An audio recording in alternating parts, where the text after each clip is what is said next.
आज से अमल में आ रहे हैं, इसके लिए आप सभी को निमंत्रित किया है।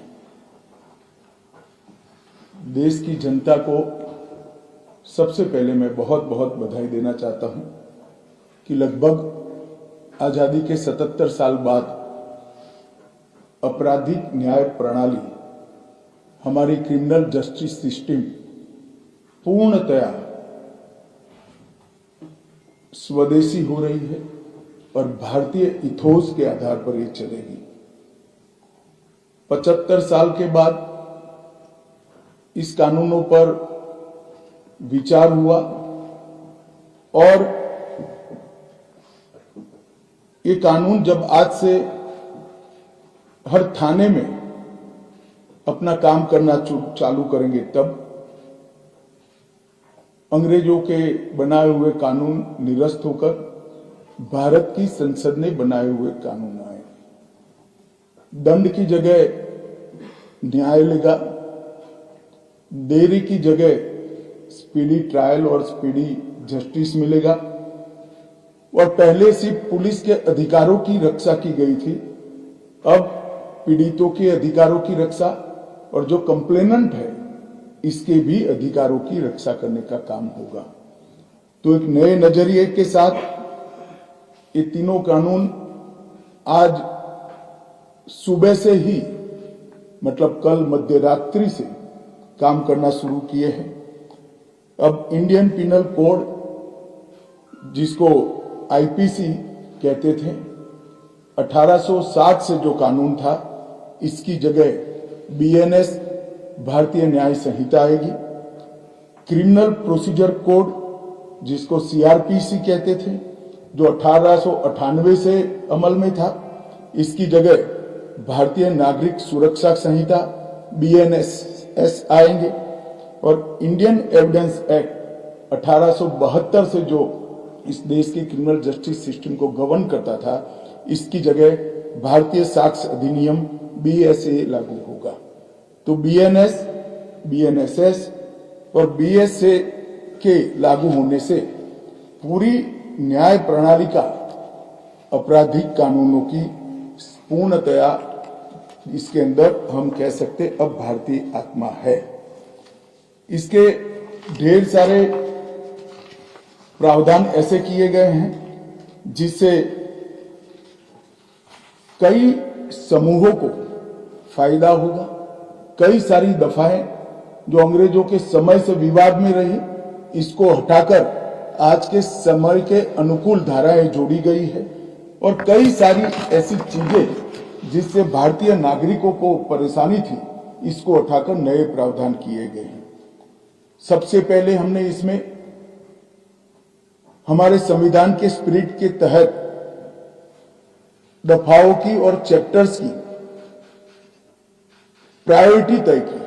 सबसे पहली प्रायोरिटी महिलाओं और बच्चों के अपराध को दी गई है और मैं मानता हूं कि ये करने की बहुत समय से पहले जरूरत थी। एक पूरा अध्याय इसमें जोड़ा गया है जिसमें 35 धाराएं हैं और 13 प्रावधान हैं, जिसमें गैंग रेप के लिए अब 20 साल की सजा या तो कारावास, आजीवन कारावास, नाबालिग के साथ बलात्कार में मौत की सजा, झूठा वादा पहचान छिपाकर शोषण करने वालों के लिए भी अलग से अपराध बनाया गया है। पहले सुप्रीम कोर्ट के जजमेंट से चलता था।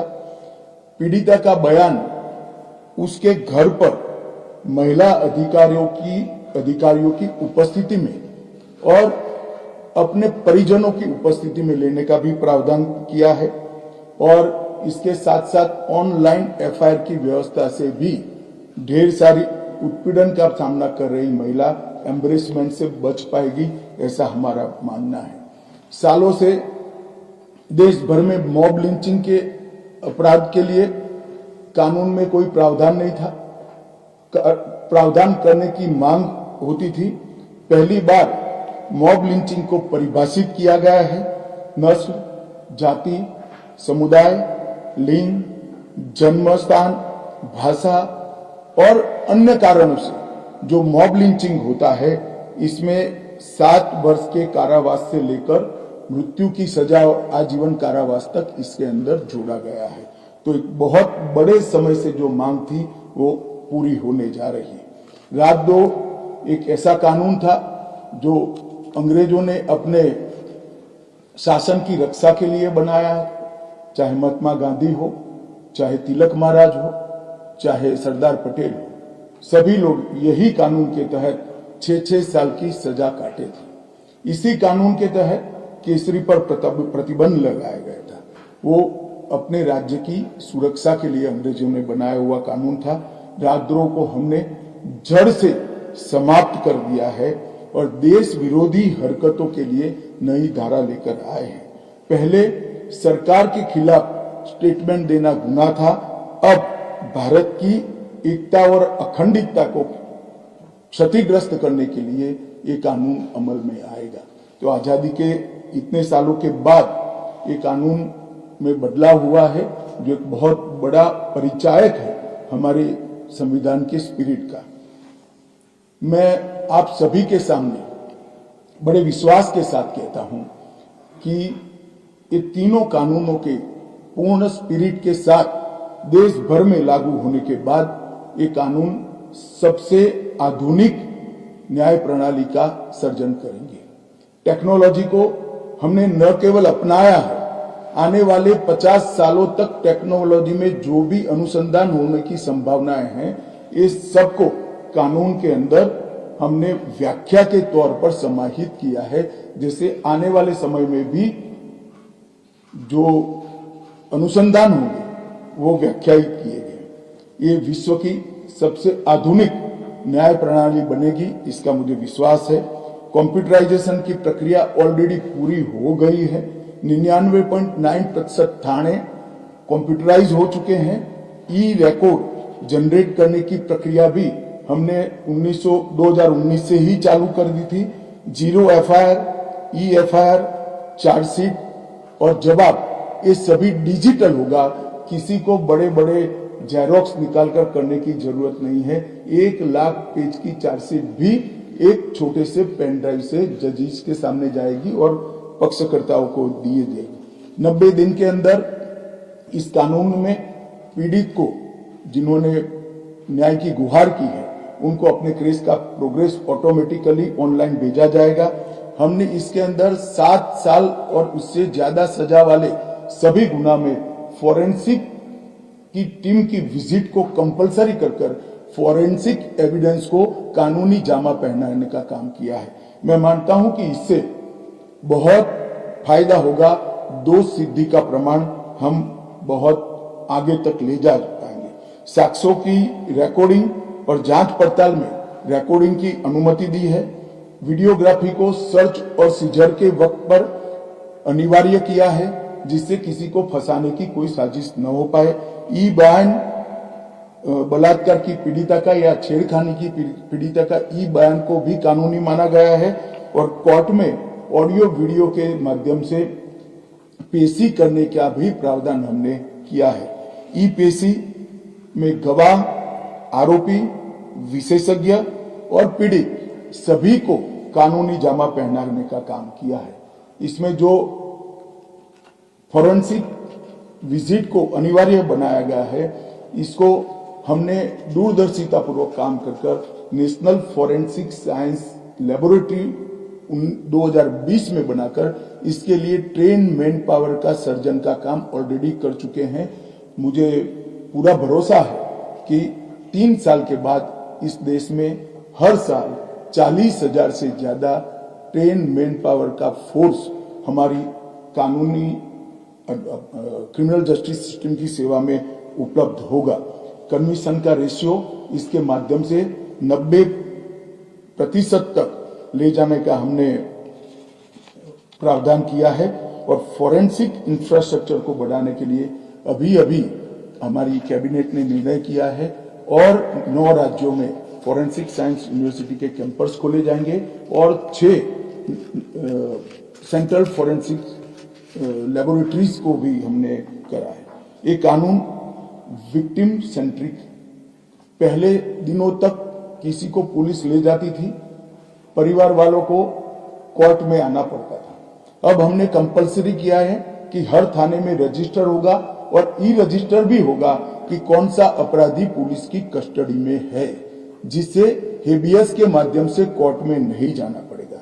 तलाशी और रेड दोनों स्थिति में वीडियोग्राफी की जाएगी, जिससे पुलिस के अधिकारों का दुरुपयोग न हो पाए। और हमने अपराधियों को बेल को भी लंबे समय तक लंबित केसों में कानूनन बना दिया है, जिसमें एक निश्चित समय मर्यादा अपराध के अंदर जो सजा है उसके अनुपात में हो जाने के बाद जेल सुपरिटेंडेंट की जिम्मेदारी होगी कि इसको बेल पर रिहा किया जाए। तो इसके लिए कोर्ट में किसी को जाने की जरूरत नहीं पड़ेगी। इसमें विक्टिम को अपनी बात रखने का मौका मिलेगा, इंफॉर्मेशन का अधिकार मिलेगा और नुकसान के लिए क्षतिपूर्ति का भी अधिकार पहली बार भारतीय कानूनों में हम करने जा रहे हैं। 0 एफआईआर, विक्टिम की एफआईआर की प्रति की निःशुल्क प्राप्ति और 90 दिन में जांच का रिपोर्ट देने से इससे बहुत बड़ा फायदा होगा। समय पर न्याय लगभग 35 न्याय प्रणाली की 35 धाराओं में हमने समय मर्यादा निश्चित की है और एक टेक्निक के आधार पर प्रोसीडिंग्स होने के कारण भी समय पर न्याय मिलेगा। 3 दिन में एफआईआर दर्ज करनी है, 7 दिन के भीतर जांच रिपोर्ट पीड़िता के सार्वजनिक करनी है, 60 दिन के अंदर ही अपराध तय करने हैं और घोषित अपराधियों के खिलाफ 90 दिन के अंदर मुकदमा कायम करना है और आपराधिक मामलों में मुकदमे की सुनवाई के बाद ज्यादा से ज्यादा 45 दिन के अंदर जजमेंट की घोषणा करनी है। तो कई जगह पे हमने समय को कम कर बाध्य कर हमने जल्दी से न्याय मिल पाए इस दिशा में काम किया है।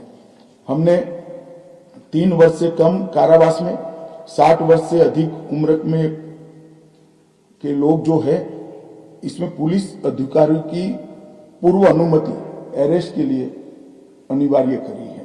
गिरफ्तार व्यक्ति को 24 घंटे में मजिस्ट्रेट के सामने ले जाने का प्रावधान भी कानूनी बनाया है और 20 से ऐसी ज्यादा धाराएं हैं जिसमें पुलिस की जवाबदेही हमने सुनिश्चित करी है। पहली बार पी का भी हमने प्रावधान इसके अंदर किया है। साक्ष्यों के संबंध में भी टेक्नोलॉजी को हमने बढ़ावा दिया है। इलेक्ट्रॉनिक साक्ष्यों के प्रति विश्वसनीयता बढ़े, इसके लिए कानूनी प्रावधान कड़े किए हैं। सर्वर लॉग, स्थान संबंधी साक्ष्य और वॉइस मेल, इस सब की व्याख्याएं की गई है। अब न्याय प्रक्रिया संविधान की 8वीं अनुसूची में आने वाली सभी भाषाओं में काम करती हो जाएगी। हमारी स्थानीय भाषाओं के लिए बहुत बड़ा फैसला है। हमारा पूरा सॉफ्टवेयर जो बनेगा वो 8वीं अनुसूची में आने वाली सभी भाषाओं में बनेगा। कानून बनने के बाद संसद ने पारित करने के बाद तैयारी के लिए ढेर सारा प्रयास भारत सरकार के गृह मंत्रालय और हर राज्य के गृह मंत्रालय और जस्टिस मंत्रालय ने किया है। लगभग 22.5 लाख पुलिस कर्मियों की ट्रेनिंग के लिए 12,000 मास्टर ट्रेनर्स बना दिए गए। कई इंस्टीट्यूशन को अधिकृत किया गया और 23,992 मास्टर ट्रेनर अब तक ट्रेन हो चुके हैं। जुडिशरी में 21,000 सबऑर्डिनेट जुडिशरी का ट्रेनिंग हो चुका है और इसके लिए भी आगे पर मास्टर ट्रेनर्स की कई बैच स्थानीय भाषाओं में तैयार हो गई है।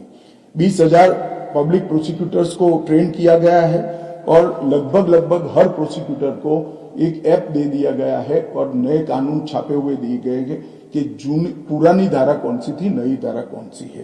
प्रिजन के 51,224 कर्मचारियों का ट्रेनिंग हुआ है और फॉरेंसिक के 4,000 कर्मचारियों का ट्रेनिंग हुआ है। कुल मिलाकर ट्रेनिंग की संख्या पुलिस में 6 लाख, प्रोसिक्यूशन में 4,000, जुडिशरी में लगभग 20,000, फॉरेंसिक में भी 4,000 और प्रिजन में 10,868 मास्टर ट्रेनर अभी काम कर रहे हैं।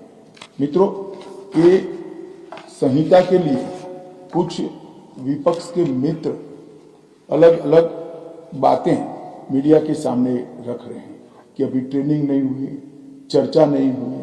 मैं आप सभी को बताना चाहता हूं कि लोकसभा में कुल मिलाकर 9 घंटा और 29 मिनट चर्चा हुई है।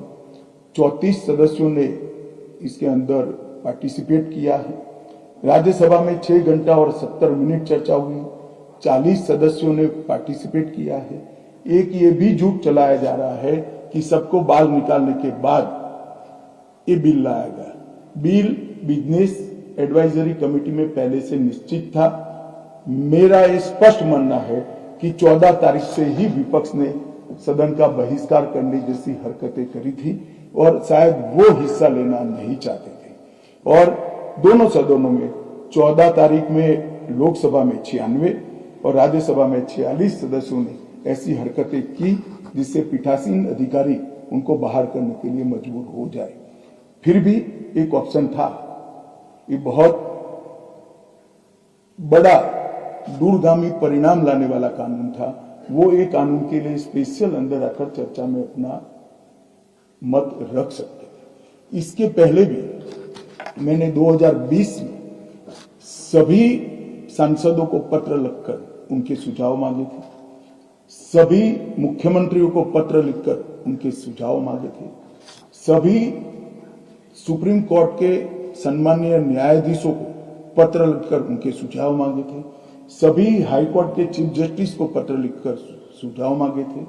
गृह सचिव जी ने सभी आईपीएस अफसरों से सुझाव मांगे थे। सभी कलेक्टर से सुझाव मांगे थे। और ये सब सुझाव मिलाकर मैंने खुद अधिकारियों की बैठक को अलग करे तो मैंने खुद 158 बार इसकी मीमांसा कर बैठक कर विचार कर एक बिल बनाया। ये बिल को भी संसद ने ऐसे ही पारित नहीं किया है। गृह विभाग की समिति के पास ये बिल को भेजा गया। 2.5 महीना या तो 3 महीना इस पर विशद चर्चा हुई। सभी दल के सांसदों ने इसके अंदर हिस्सा लिया है, अपने सुझावों को रखा है। 4-5 पॉलिटिकल स्टाइल के सुझाव छोड़कर मैं दावे से कह सकता हूं हर सुझाव को समाहित कर 93 बदलाव कर बिल को फिर से कैबिनेट ने पारित किया और पारित करने के बाद सदन के सामने रखा गया। इतने बड़े सदियों के बाद हो रहे सुधार को पॉलिटिकल कलर देना मैं मानता हूं ठीक नहीं है। मेरे तो सभी विपक्ष के साथियों से विनती है, पॉलिटिक्स करने के ढेर सारे मुद्दे हैं, आराम से करिए पॉलिटिक्स, कोई चिंता नहीं, हम भी जवाब देंगे। मगर ये कानून देश के 140 करोड़ नागरिकों को संविधान का जो स्पिरिट है, न्याय और आत्मसम्मान, वो समय पर दिलाने की एक एक्सरसाइज है। तो आप सभी लोग इसमें कोऑपरेट करिए। और मैं मानता हूं कि जिसको भी कुछ कहना है, मेरा दफ्तर हमेशा खुला है, मैं अवेलेबल हूं। मिलने से पहले रोड पर जाना मैं मानता हूं ठीक नहीं है। चर्चा करनी चाहिए, कुछ भी हो बात करनी चाहिए। और मेरा स्पष्ट मत है जो मैं आज बेबाक तरीके से आप लोगों के सामने रखना चाहता हूं। रिकॉर्ड के आधार पर कह सकता हूं, मैं भारत के आजादी के बाद किसी भी कानून पारित कराने के लिए इतनी लंबी चर्चा का प्रोसेस नहीं हुआ है। ये मैं रिकॉर्ड पर कहने के लिए तैयार हूं।